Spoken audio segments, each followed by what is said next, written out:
এই বিরিয়ানি খেতে বসে কাউকে ভাবতে হয় না ঝাল ঠিক আছে তো, নুন বেশি হলো না তো। কারণ এটা মায়ের হাতের বিরিয়ানি। শহরের ফ্ল্যাট, ছোট্ট রান্নাঘর, চুলার পাশে রাখা হাঁড়ি। এই বিরিয়ানি কোনো স্পেশাল দিনের জন্য না, আজ ছুটি তাই বানানো। কোনো তাড়া নেই, কোনো ক্যামেরার জন্য বানানো না। চাল ধোয়া হচ্ছে সাধারণভাবে। মায়ের হাতে হিসাব থাকে না, অভ্যাস থাকে। এই বিরিয়ানি মানে খেতে বসে নিশ্চিন্ত থাকা। বাসার ফ্রিজ থেকে মাংস বের করা হলো, ফ্রেশ না হলে মা নিজে বানান না। মাংস ধোয়া হচ্ছে ধীরে ধীরে, একবার দুইবার করে, যতক্ষণ না পরিষ্কার লাগে। এটা শহরের বাসা, কোনো গ্রাম না।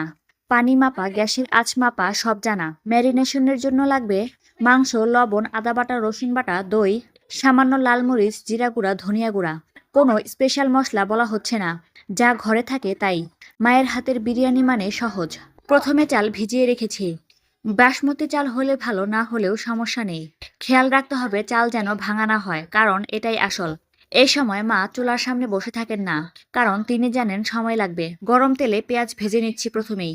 একেবারে বেশি ব্রাউন করে ভাজবো না, হালকা লালচে করে ভাজবো। এরপর মা দিয়ে দিল ম্যারিনেট করা মাংসগুলো।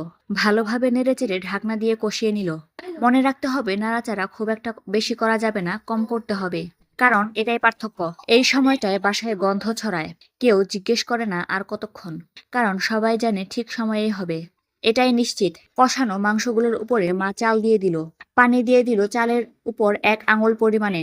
স্বাদ মতো লবণ দিয়ে দিল। কিছুক্ষণ পর মা টেস্ট করে নিল লবণটা। মা একবারই টেস্ট করেন, কারণ অভ্যাস কখনো ভুল হয় না। এই বিরিয়ানি খেতে বসে কেউ মোবাইল দেখে না, কারণ মনটা এমনিতেই ভরে যায়। মা ঢাকনা বন্ধ করে দিল। এই সময়ে চুলার আঁচটা কমিয়ে দিতে হবে। এই সময়টাতেই নেড়েচেড়ে দেখার দরকার নেই। শহরের ফ্ল্যাটে যেমন হয় ঠিক তেমন। কুকার না, সাধারণ হাঁড়িতে রান্না করা। শেষ ধাপে দিয়ে দিল কাঁচামরিচ, সামান্য ঘি আর গোটা কয়েক আলু। কারণ মায়ের হাতের বিরিয়ানিতে আলু থাকবেই। ঢাকনা আবার বন্ধ করে দিল। 5-7 মিনিট দমে দিয়ে দিল। চুলা বন্ধ করে দিল। ঢাকনা খোলা হচ্ছে না সঙ্গে সঙ্গে। এই সময়টাই স্বাদের সময়। এই বিরিয়ানিটা তাড়াহুড়ো পছন্দ করে না। প্লেটে তুলে নিচ্ছি, কোনো সাজানো নেই। সাদা প্লেট এবং সাধারণ চামচ। খেতে বসে কেউ রিভিউ দেয় না, শুধু মাত্র খায়। মায়ের হাতের বিরিয়ানি মানে পেট না, আগে মন ভরে। চুলা বন্ধ হয়ে গেছে, হাঁড়ির ঢাকনা খোলা হয়নি এখনো। এই সময়টা মায়ের খুব পছন্দের, কারণ তিনি জানেন এই সময়ে বিরিয়ানির স্বাদ ঠিক হয়ে যায়। বাসার জানালা দিয়ে বাইরের শব্দ আসে, হর্ন, মানুষ, রিকশার ঘন্টা। ভেতরে কিন্তু অন্য একটা পরিবেশ। এই হাড়ির ভেতরে কোনো তাড়া নেই। মা বলেন না খেতে এসো, কারণ সবাই জানে কখন আসতে হবে। এই বিরিয়ানির জন্য আলাদা ডাক লাগে না। প্লেটে তুলে দেওয়া হয় সাধারণভাবে। মাংস গোনা হয় না। কে কতটা নেবে মা আগে থেকেই জানেন।